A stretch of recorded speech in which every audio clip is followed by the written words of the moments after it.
What's good YouTube, Ben here, welcome to the next video on the channel. Today I'm going to give you the next episode of Glitch Paradise, so if you want to see more content like this, please don't forget to comment, like, and subscribe.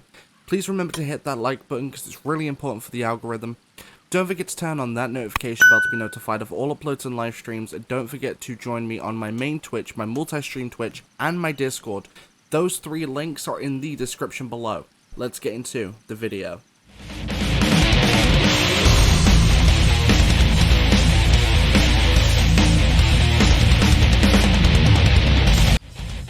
Alright, so the last Zelda tutorial I bought you for OOT or MM was how to get infinite sword glitch, whether it was from a sign or for a bomb.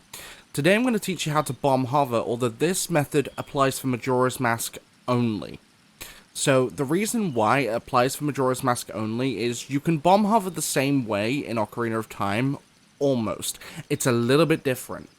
This game is a bit different because of the shield. So I explained in the ISG episode that in Majora's Mask, if you pretty much hold your shield out, you're impervious to most attacks. Like, for example, let's pull out a bomb and just sit here. You take absolutely no damage. Whereas in Ocarina of Time, with a shield, the bomb will still hit you, and that will cancel your ISG. Bomb hovering in Majora's Mask is a lot more simple than it is in Ocarina, so if you want to see an Ocarina of Time bomb hovering tutorial, let me know in the comments below. But let's jump into this. So, assuming you've watched the ISG video, if you haven't, I will link it in a card at the top of the screen. Go watch that first, because ISG works the same way in both Majora's Mask and Ocarina. So, assuming you've got that, you want to first grab Infinite Sword Glitch. Now, I want to quickly point out, in the top left of the screen, you're going to see my input viewer. Although, for the Z button, it doesn't work correctly. I have a proper GameCube controller wired to my computer, because I'm using Project 64 to do this. That's why I've got infinite bombs. But, my GameCube controller has two bumpers, like two Z triggers. So it's counting the one on the left as my actual Z input, not the one on the right, which is showing on the input viewer. So whenever you see me go like this, I'm holding Z or pressing Z, but I'll go through my inputs as I do. So let's grab ISG. I won't teach you how to do it in this one. You can just watch if you want, but...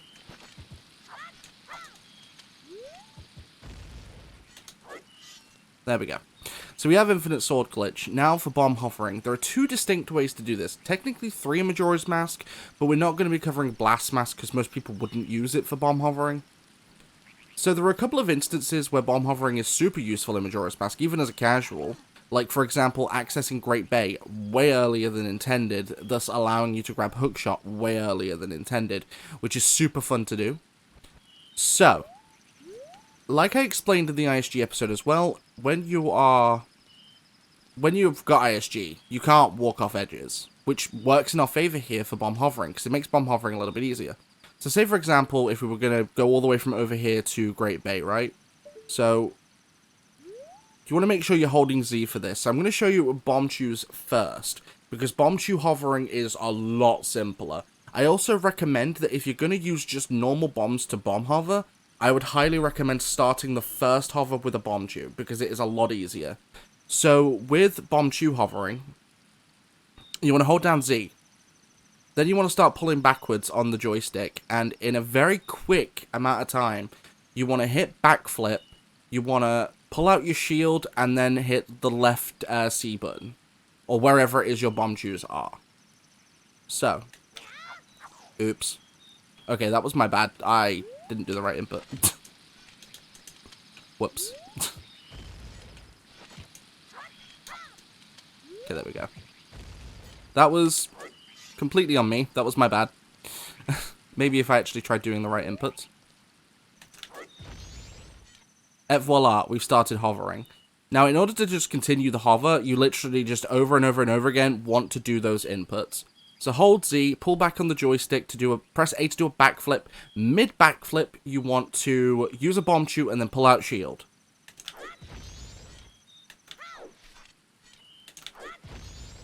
And et voila, we are bomb hovering. Now, realistically, because I have infinite chews, I could keep this going forever if I didn't mess this up. But this is a good example. I'm going to do it purposely now. What will happen if you mess up said inputs? So, say if you, I don't know, pull out shield and then do a hover. I did not mean to do that. There we go. It won't register the bomb chew input. However, You may still have infinite sword glitch. If you do, just do it like that and you still have it. Which is great, because infinite sword glitch, for whatever reason, you don't lose it in this game from fall damage. You will in Ocarina, you will not in this game. So you can literally just go back to where you were trying to hover from and continue trying to do it. Alright, now for bombs. I am going to start this with a bomb shoe. Like I said, it's a lot easier to get off the ground with a bomb shoe than it is with a normal bomb, especially if you're close to an edge. So we're going to start with a bomb shoe hover. I did it again, didn't I? I want to point out I am not a Zelda speedrunner. I am a speedrunner, just not in Zelda games. Okay. So, when you do the right inputs, we want to start with a bomb shoe hover. Right, we're off the ground. So, the inputs are a little bit different with a bomb because you have to time it. So what you want to do is you want to pull out a bomb, and then about half a second before it's about to explode, you want to use the right trigger to drop the bomb with your shield, and then hold the right trigger to pull shield out and backflip. So if you get the timing right, the bomb explosion will go underneath you, but it won't, like, throw you. It will just allow you to continue the hover. So if we try this... See, that was a good example of mistiming. I completely mistimed the bomb, so it didn't damage me or anything. I didn't lose infinite sword glitch because I didn't take any damage, but I didn't get the hover. I will say this much as well, there is a really big learning curve to this. It's not the easiest hover to do. I do highly recommend just using bomb shoes because bomb shoe hovering is a lot simpler. And you get the same effect. It does the same thing.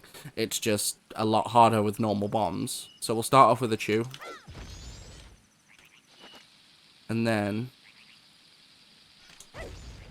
I did get a hover, but only a tiny one. The timing is really weird with this. There we go.